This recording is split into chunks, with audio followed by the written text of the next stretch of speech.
La mayor parte de los medios occidentales transmiten las mentiras de la propaganda hasta el ridículo. Stalin quería ver la religión destruida, porque tenía oro, gemas, valiosas obras de arte. Era un hombre malvado.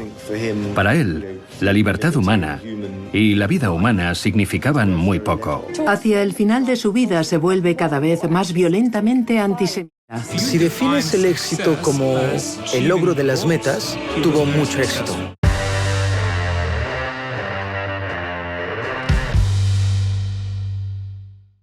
En 1930, muchas personas en Occidente, los liberales y los izquierdistas sobre todo, pensaban que la Unión Soviética proporcionaba una alternativa a la depresión capitalista y no creían cosas malas sobre la Unión Soviética. El predecesor de Stalin, Lenin, supuestamente tenía un término para este tipo de aliados inesperados: idiotas útiles. El diputado francés Édouard Herriot desembarca en Ucrania invitado por el gobierno soviético. El francés y la delegación que lo acompaña visita Ucrania en tren. He atravesado Ucrania, pues bien puedo afirmar que el país es como un jardín a pleno rendimiento. Ante los que sostienen que Ucrania está devastada por el hambre, permítanme que lo ponga en duda.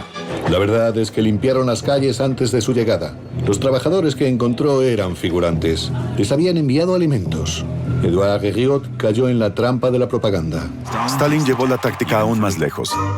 Invitó a una serie de escritores y pensadores de izquierda, desde George Bernard Shaw a H.G. Wells a Jean-Paul Sartre, a ver de primera mano la utopía socialista de sus sueños. La mayor parte de los medios occidentales transmiten las mentiras de la propaganda hasta el ridículo. Ahora que tienes tu régimen de censura en su lugar y aliados clave apagando incendios de relaciones públicas en el extranjero, es hora de llevar tu guerra contra la verdad al siguiente nivel. Y para hacer eso, requiere que apuntes a la institución más sagrada de todas. La religión generalmente responde a las preguntas que no se pueden contestar. Cosas como, ¿cuál es el significado de la vida? ¿Por qué estamos aquí? Pero como tirano, solo hay lugar para una fuente de verdad espiritual. Y Dios sabe que eres tú. Stalin quiere empezar de cero. Elimina brutalmente los vestigios de la antigua Rusia que se habían salvado de la revolución. Determina que la religión es contraria a los intereses del pueblo. Stalin quería ver la religión destruida, no solo porque la doctrina religiosa, que era el opio de las masas, estaba en contra de la Iglesia porque tenía oro, gemas, valiosas obras de arte, la riqueza que Stalin necesitaba para construir el Estado soviético. Pero para alejar a tu gente de su fe, necesitas hacer más que reprimir la religión. Necesitas reemplazarla. En lugar de la religión, la Unión Soviética proporcionó su propio dogma. Es lo que llamaron marxismo-leninismo. Stalin era incapaz de imaginar que una amenaza occidental pronto hará tambalearse al régimen. La URSS no está preparada para la guerra. Durante la Gran Purga ha fusilado a 20.000 oficiales soviéticos. De todos los miembros del Estado Mayor que figuran a su alrededor en esta película de 1934, no quedan más que algunos generales anticuados que no saben nada de la guerra moderna.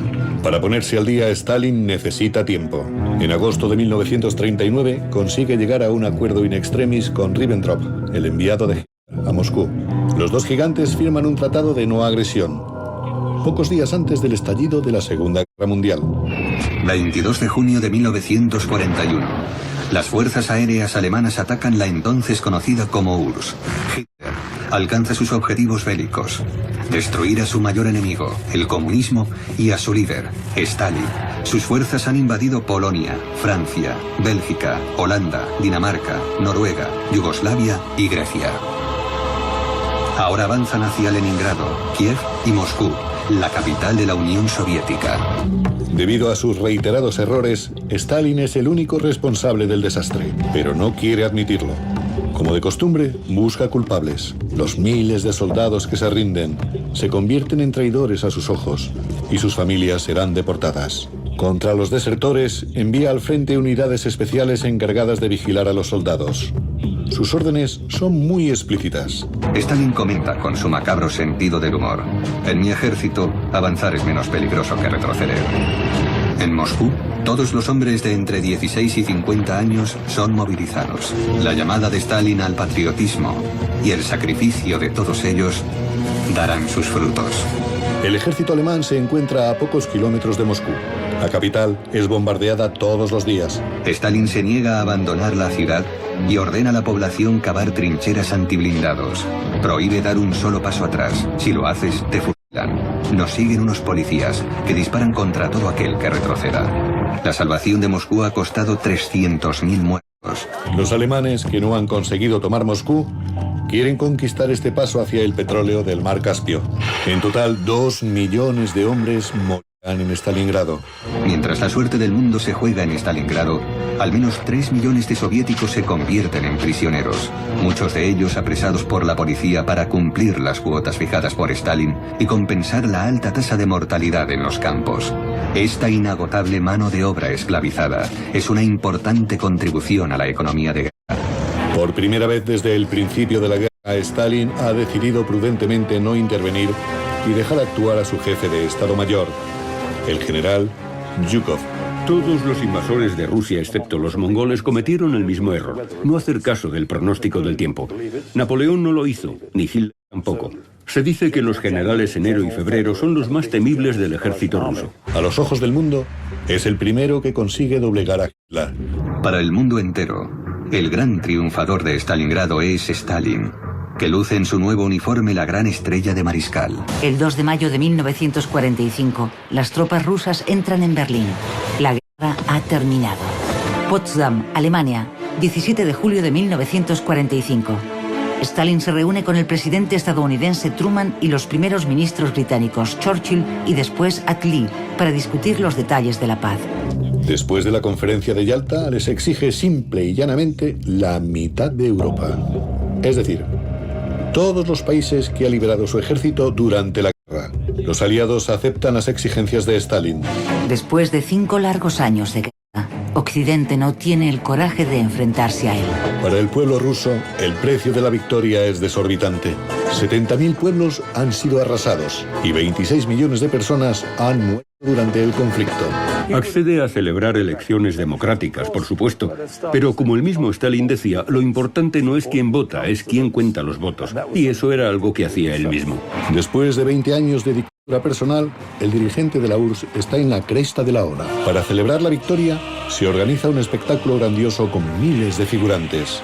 Sin embargo, Stalin tiene la mirada ausente. Su salud está debilitada. Hacia el final de su vida se vuelve cada vez más violentamente antisemita. Toda la generación anterior estaba contaminada por el sionismo. Desde que termina la guerra, Stalin vuelve a realizar purgas a ritmo de sus humores y locuras. Hace detener a los médicos más relevantes del país, acusándolos de traición y de conspiración para acabar con los líderes soviéticos. La mayoría de los acusados son judíos. El Gulag nunca ha estado más lleno, con 2 millones de prisioneros. La mayoría de ellos judíos. Stalin ya había aprobado la construcción de 4 grandes campos de concentración en el este del país. Se especulaba con que aquellos campos de concentración se estaban construyendo para los judíos.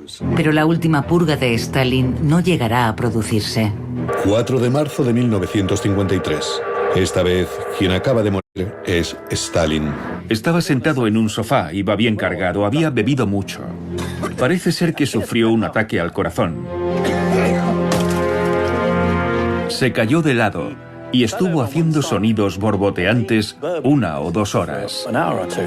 Absolutamente nadie se atreve a entrar en la habitación. Finalmente, sus asistentes reúnen el valor necesario para hacerlo. Encuentran a Stalin tendido sobre un charco de su propia orina. Pero ni aún así se atreven a tocar el cuerpo. Durante 3 días el cuerpo del tirano se expone en Moscú, mientras millones de ciudadanos hacen cola para presentar sus respetos. Entre los miembros del partido, la emoción es real. La sensación en el funeral de Stalin era que el hombre fuerte que había mantenido unido el país había desaparecido y dejado atrás a una serie de incompetentes que iban a pelearse entre ellos y a destruir la nación. En el campo de Vorkuta, en el extremo norte de Rusia, los deportados cayeron de rodillas al oír la noticia. Que el diablo se lleve su alma. Gracias a Dios, Hoy el hombre del mostacho se ha ido al infierno. La brutalidad de Stalin lo convierte en uno de los personajes más aterradores de la historia. Era un hombre malvado. Para él, la libertad humana y la vida humana significaban muy poco. Stalin consiguió que el sistema que creó se prolongara básicamente otros 50 años. Mucha gente venera a Stalin como un gran líder, pero el enorme costo humano fue capaz de transformar la sociedad soviética de agrícola a industrial. Si defines el éxito como el logro de las metas, tuvo mucho éxito. Durante su reinado, el hombre que había prometido el paraíso terrenal provocó la muerte de 20 millones de personas.